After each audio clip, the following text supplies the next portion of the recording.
It's been called the most epic tale of greed, corruption, and drug-fueled insanity to hit the big screen in over a decade. Best Actor candidate Leonardo DiCaprio calls the film a modern-day Caligula. And critics are hailing it as one of the most daring comedies Hollywood has ever produced. Yes, The Wolf of Wall Street is all of that and much more. Once deemed too racy, even for Hollywood's liberal R-rating label, Wolf was initially slapped with an NC-17 rating, forcing Oscar-winning director Martin Scorsese to trim many a scene from the original adaptation of Jordan Belfort's best-selling novel based on Belfort's real-life escapades in the early 1990s. The first 3 minutes of the film almost defy description, and the craziness just continues on, bludgeoning the viewer with scenes that literally beg the question, did that really happen? A massive yacht sank, a mandatory no sex zone sign needed in the office restrooms, dwarf tossing.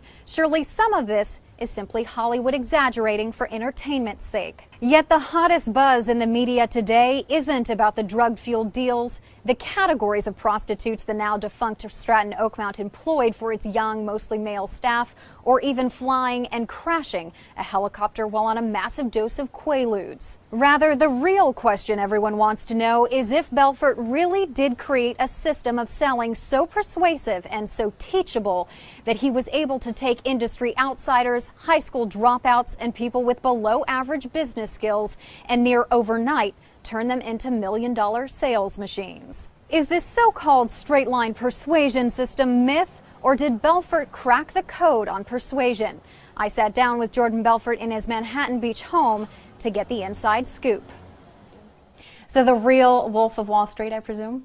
Yes, I am the real wolf, although I'm a kinder, gentler version of the guy that's on the silver screen for sure, and certainly a more ethical version, but that is me.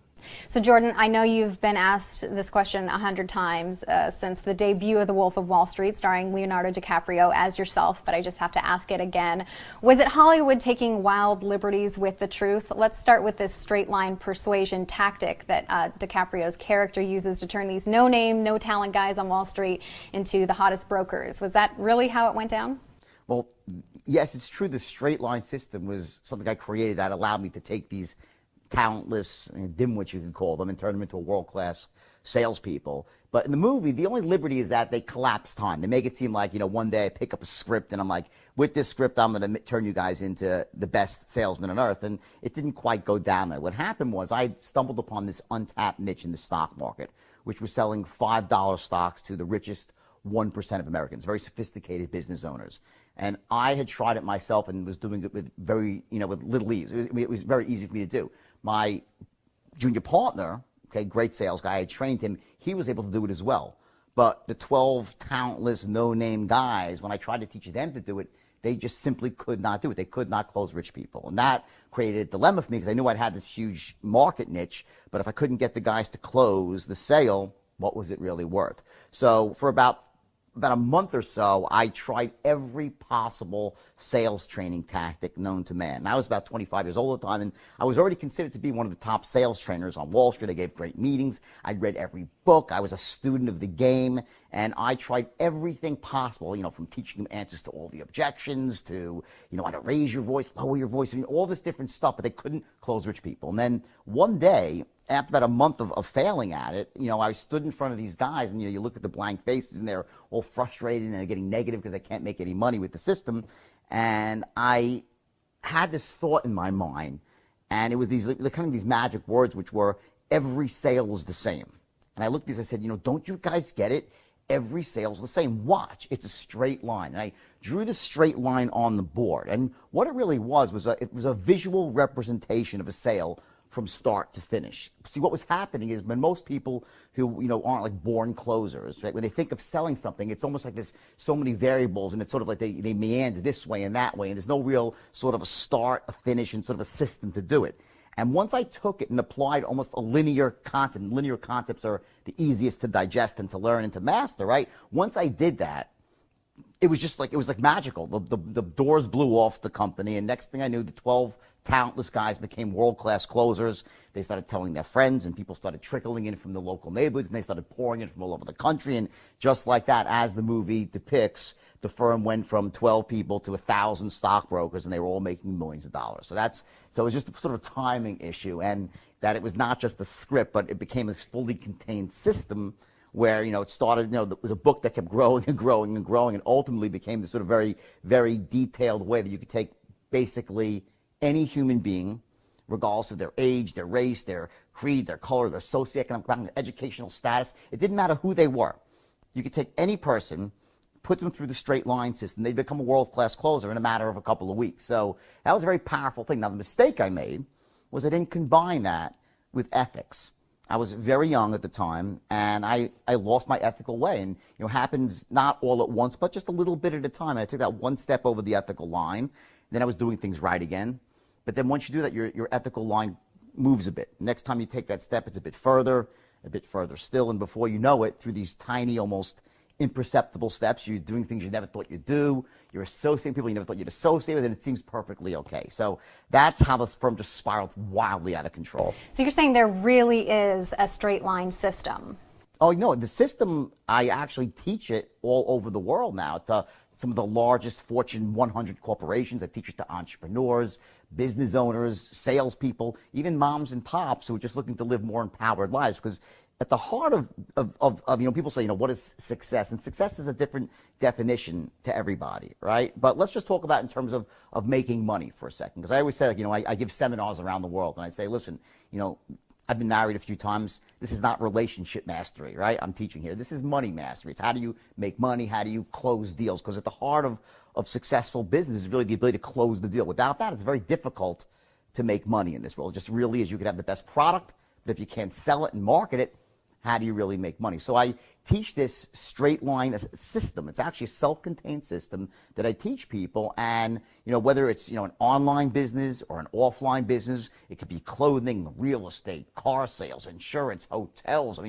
I've taught this to pretty much every possible business that you can imagine. And the effects are dramatic. And the irony is, originally when I first, I wrote the book many years ago, The Wolf of Wall Street, which was adapted by the most brilliant screenwriter, Terrence Winter, and he made this amazing script out of it. And then Leo and Marty came. It's an unbelievable situation, right? That was like, I'm humbled by that. But what happened was, when I wrote that, I started getting requests from all over the world to teach the straight line system. It was in the book. If you read it, you see what you say. Wait a second, how did he do that? He has these 12 people. Their IQs, I always say, Forrest Gump on 3 hits of acid, right? So it's not the high end of the intellectual gene pool. Yet somehow, in a matter of weeks, I mold these guys from being, basically, people on the lower end of the socioeconomic ladder to the top rung. So it's almost like magical. So I started getting calls from all over the world to come teach the system from some of the largest companies. And at first, I wouldn't do it.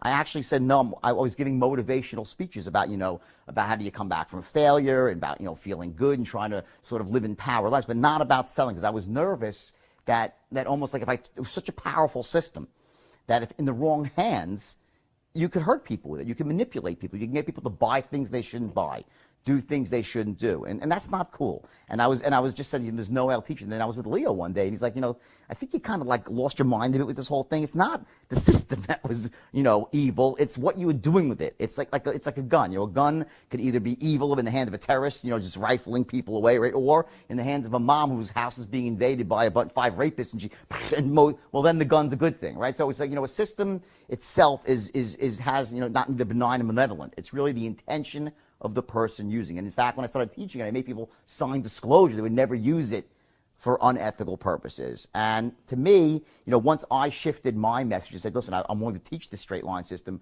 of course, my own business exploded, because people love to learn how to close deals, because, that's really a very monetizable thing. You go through the system and your sales go up and it pays for itself. So you learned that not all selling is evil. Well, certainly selling itself is not evil. Selling itself is really what, is what makes the world go around. Nothing happens until something gets sold, right? But the real question is what's the ethics behind this sale? And I always say it's very, very simple in my mind.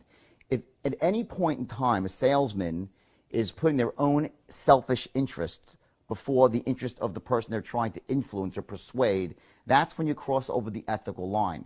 See, in my mind, applying a little bit of pressure, healthy pressure to someone who could really benefit from what you're trying to sell them, there's nothing wrong with that. Because, see, many people go through life and they're almost blocked from making decisions.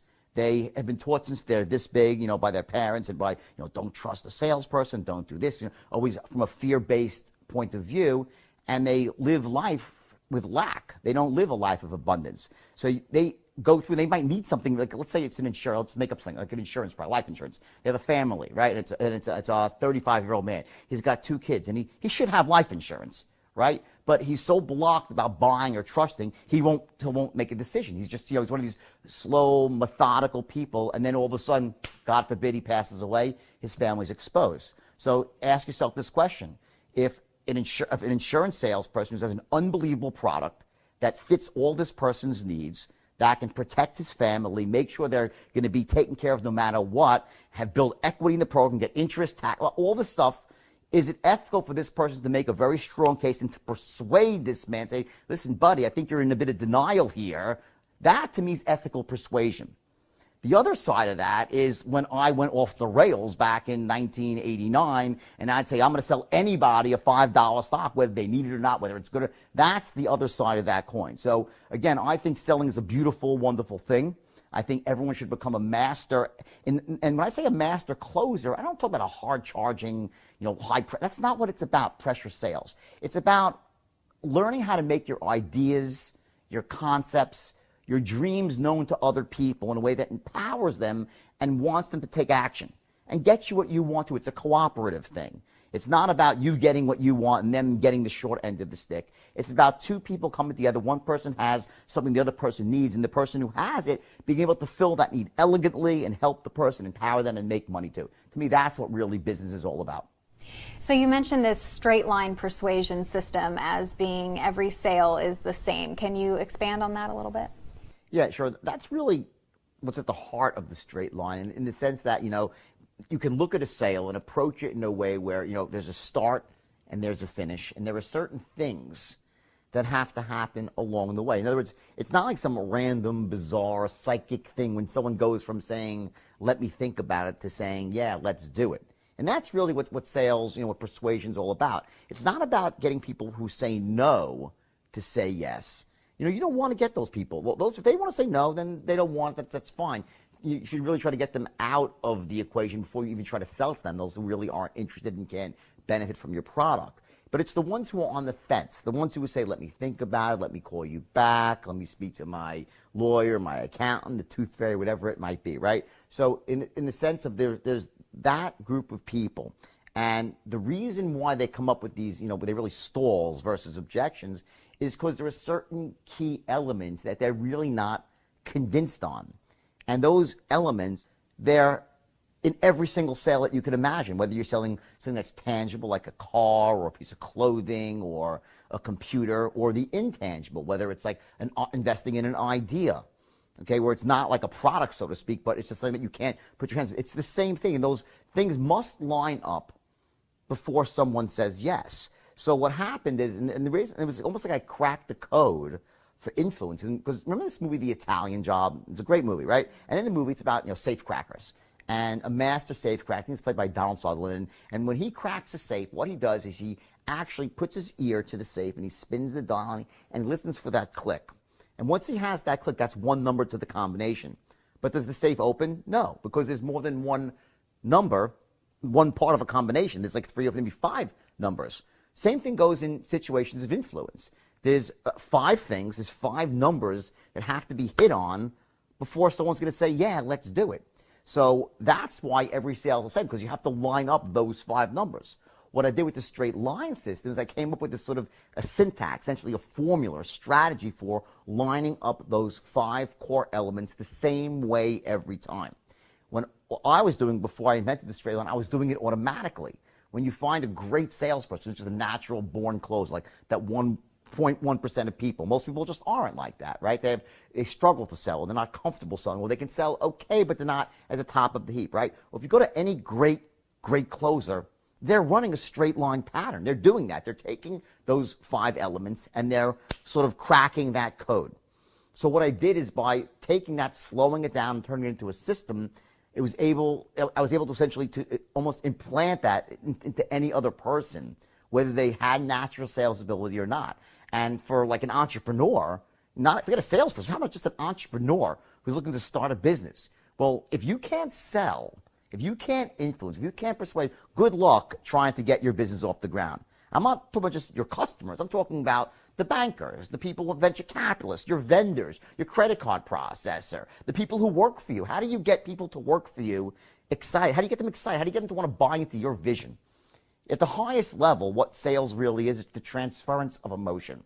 And the emotion you're transferring is this emotion of certainty. That someone feels certain, yeah, it's a good thing, it's going to help me, it's going to fill my need. When you're an entrepreneur and you're trying to start a business and you're recruiting people, well, you're selling people on your vision for the future, your vision for this company. And if you can't do that, good luck trying to get great people to work for you. It's nearly impossible, which is why you always see, the people, if they say, oh, he's a visionary. Well, that's true, but typically not only are they visionaries, they also possess the ability to sell the vision to other people, to inspire them, to motivate them. So selling is not just like, people think of selling, oh, well, I'm not a salesman, I don't need to. Well, yes, you do. You need to learn how to influence. How about trying to get your kids to make their bed or do their homework or believe in the value of education? How about trying to get a landlord to give you a reduction on your rent or to extend the lease the way you want? How about trying to negotiate terms? You understand, it cuts to everything. So I always look at this, say, when I say I cracked the code on influence, what I really did essentially was I was, by working backwards almost, by saying I'm going to start at the end and go to the beginning, say what has to happen before someone says yes, I was able to take that and put it into this system that took the no-name, talentless guys and turned them into millionaires. And shame on me for being foolish enough and stupid enough at 25 years old to take the first, $5 or $10 million and think, hey, let me live out every adolescent fantasy I ever had, starting with buying a white Ferrari Testarossa because Don Johnson had one, and going out to the Regent Beverly Wilshire Hotel because Richard Gere had done it in Pretty Woman, and thinking that greed was good because Gordon Gekko had said it. Right now I'm, 50 years old and I know better, okay? I understand that success without ethics and integrity isn't success, it's failure. So I was forced to start over again. And now I teach things in a very, very different way. The straight line system represents ethical persuasion. So correct me if this is just rumor, but I understand now you dedicate a portion of your work to protecting consumers in a different way, that is protecting them from the con artists out there. Is that true? Yeah, well, on a couple of different levels. For instance, one of the things I always say, which is great with the straight line system, is once you learn it, it almost gives you a shield against being manipulated by an unscrupulous salesperson, because you could see it coming a mile away. Even this most subtle thing where they try to use tonality to influence you emotionally, or they try to future pace you, meaning to put you in the future using their product and feeling it. All these things that salespeople do. Now, it's once you realize they're doing it, that doesn't mean that you can't enjoy that process. Because if you need what someone's selling, hey, let them go ahead, sell me. Tell me why I need this. Tell me why I'm open to it. But I also know when they're full of shit, okay, and they're trying to just pull the wool over my eyes, and it sort of insulates you. So for me, I look at the straight line system as both. It's a sword and a shield, okay, but it's a sword only to be used for goodness, not to hurt people. So when you say persuasion, what exactly do you mean? Well, when I talk about persuasion, that's like, it's sort of when I say that it's not just for salespeople. Persuasion is really about, making your ideas, your concepts, your thoughts, your hopes, your dreams known to other people in a way that wants them to be a part of it, that moves them to take action. There's this idea of what is success, how does someone become successful? Well, it always starts with them having a vision for the future.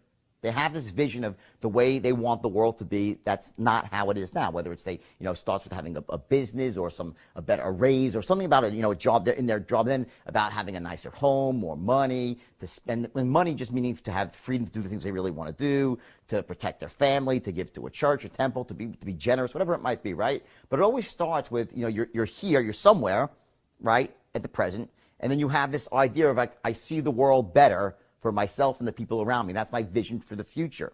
And the question really is how do you connect the dots? How do you go from this place to that place, right? Well, I will tell you this. If you do not know how to persuade people, it is virtually impossible unless you want to hit lotto. You get lucky, you can hit lotto. Or if you remember the Lucky Sperm Club, you inherit it from your parents, right? Well, maybe, yeah, you can circumvent that process. But it's really about seeing the world as it is right now accurately, not worse than it is, but seeing the world accurately, then seeing the world better than it is, and then developing a strategy to get there. And one of the cornerstone strategies for that is being able to persuade, to influence, to make your thoughts known in a way that empowers people and gets you what you want to. You know, most people, and here's the irony, is that most people don't have a compelling vision for their own future.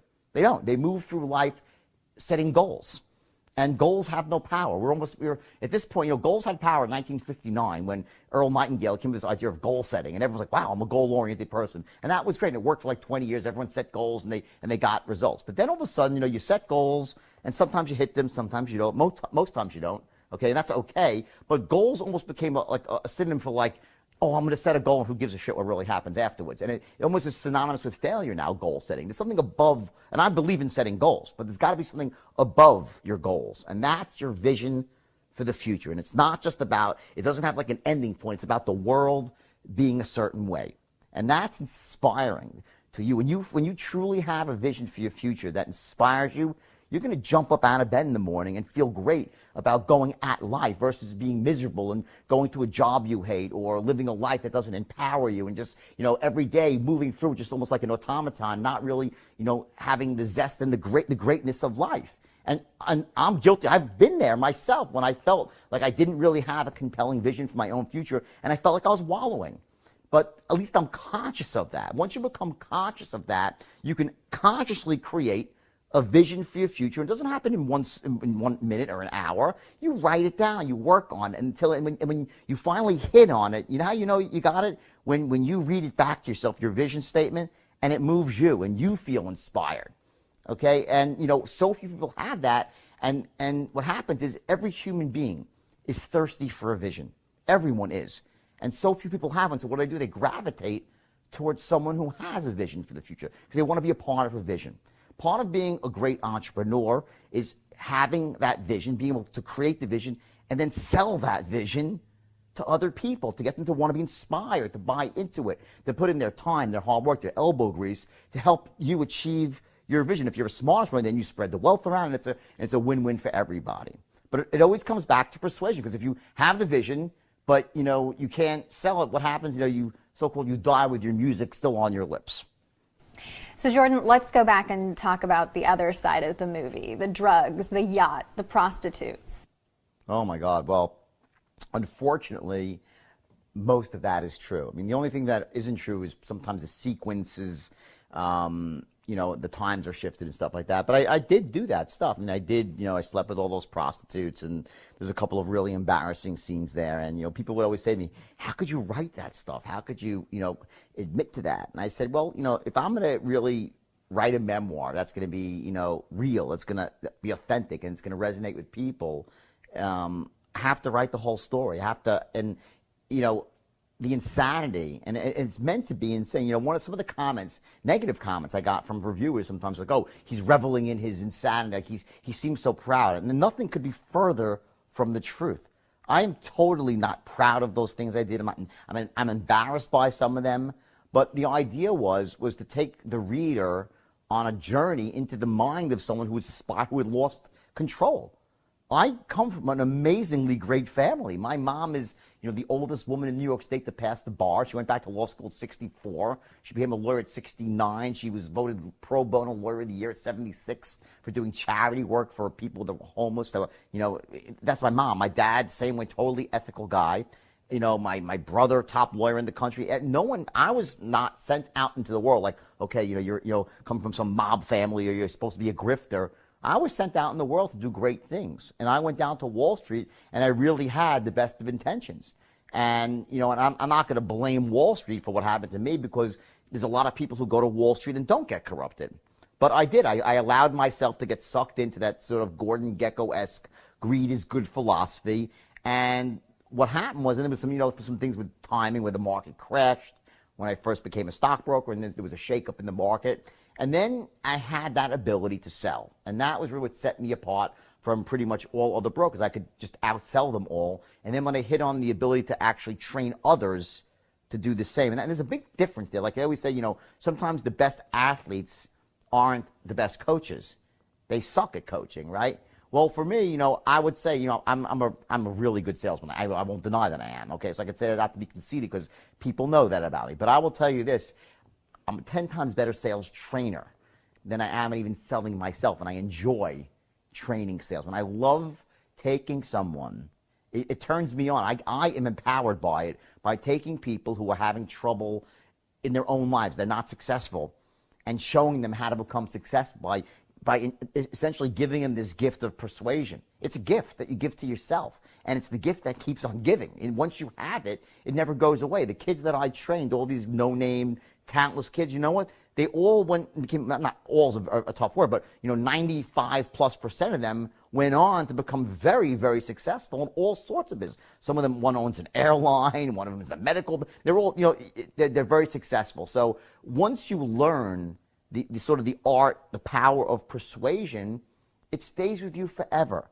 And then it's up to you to make sure that you don't lose your morality, because it's a powerful thing to have. Once you master let me go back, forget master. Once you become even reasonably proficient, you don't even have to be a master. Once you even become good at it, you can actually manipulate people. You can get people to do things they shouldn't do. And shame on you if you do that, because it won't last. It's not sustainable. In other words, you can do it, but any success you have will be short-lived. The idea is to be giving massive value to people. This is this equation that I just completely missed out on when I was 26 years old. I thought business was about making money, and it's not. Business is about giving value and monetizing that value. That's what business is about. You start a business because you have something that's great, that's worth something. The business is how you monetize that. You get to spread that out and then get dollars in exchange for your value. If there's no value underneath the business, it's built on sand. It's not a foundation, won't last. So that was, and I had to learn the hard way, and I lost everything.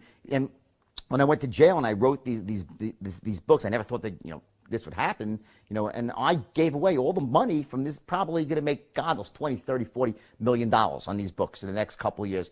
That money's, I'm not making a penny of that. All that money's going back to investors. I don't know if there's anyone left. I mean, most people got paid back. Because it's kind of weird. No one knows if there's anyone left. It's this bizarre thing, U.S. government, right? So no one can really tell me how many people really are left that haven't been paid. But whatever it is, I'm not making any money on this, because I didn't want to make money on my past life. But what I do say is this, that when you look at anyone's life and you want to model someone, you want to learn from them, don't model every aspect of them.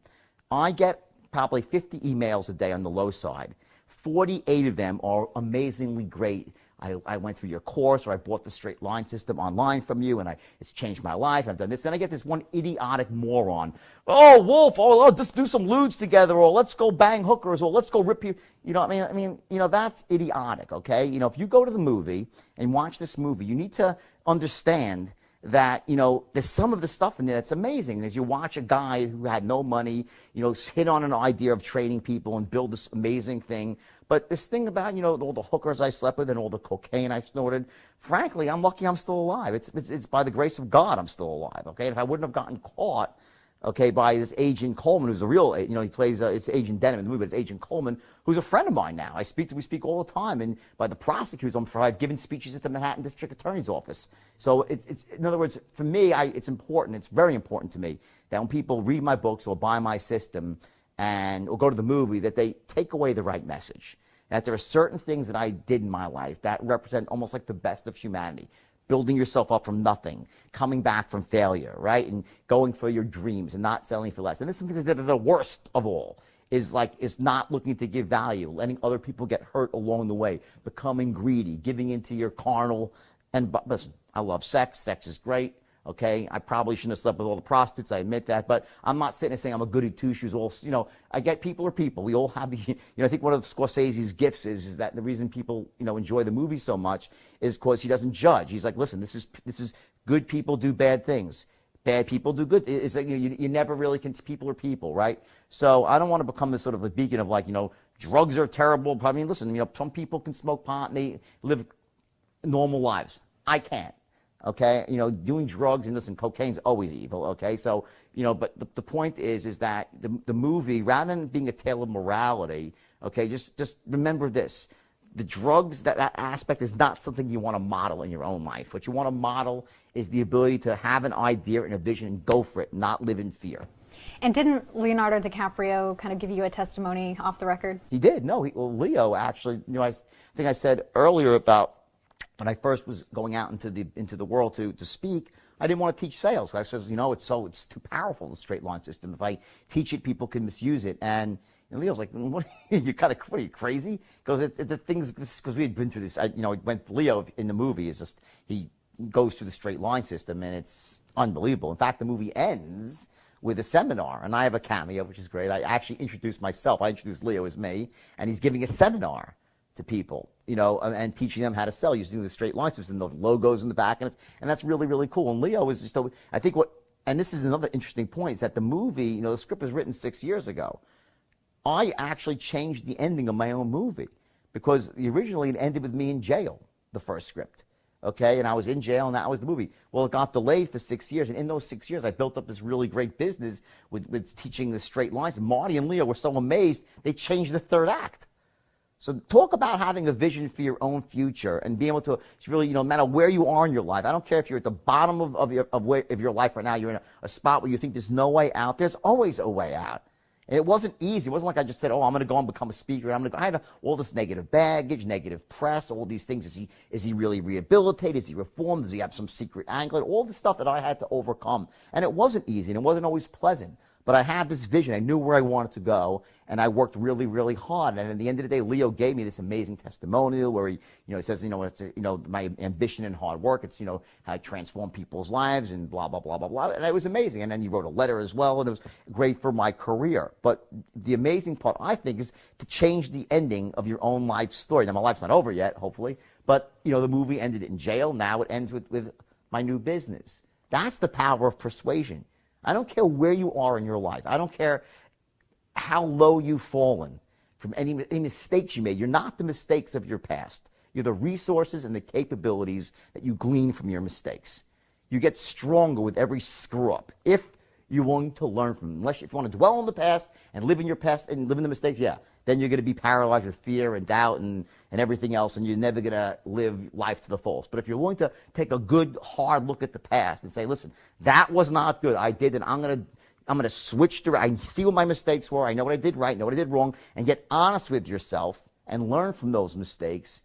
If you have this power of persuasion, the ability essentially to take a vision and turn it into reality, your life, I don't care where your life, you can come back from anything. And I'm living proof of that. And I think of those 50 emails I get a day, 48 are good. About 35 of them are just that. I was in a bad spot in my life, and I read your book, or I attended one of your seminars, or I bought the straight line system on the online course, and it changed my life. And to me, that is freaking cool. That's what it's all about. Hello, I'm Leonardo DiCaprio, and some of you may know that I'll be playing Jordan Belfort in the new film Wolf of Wall Street. Now, what separates Jordan's story from others like it is the brutal honesty in which he talks about the mistakes that he's made in his life. I've been in his company many times, but there is nothing quite like Jordan's public speaking and his ability to train and empower young entrepreneurs. Jordan stands as a shining example of the transformative qualities of ambition and hard work. And in that regard, he is a true motivator.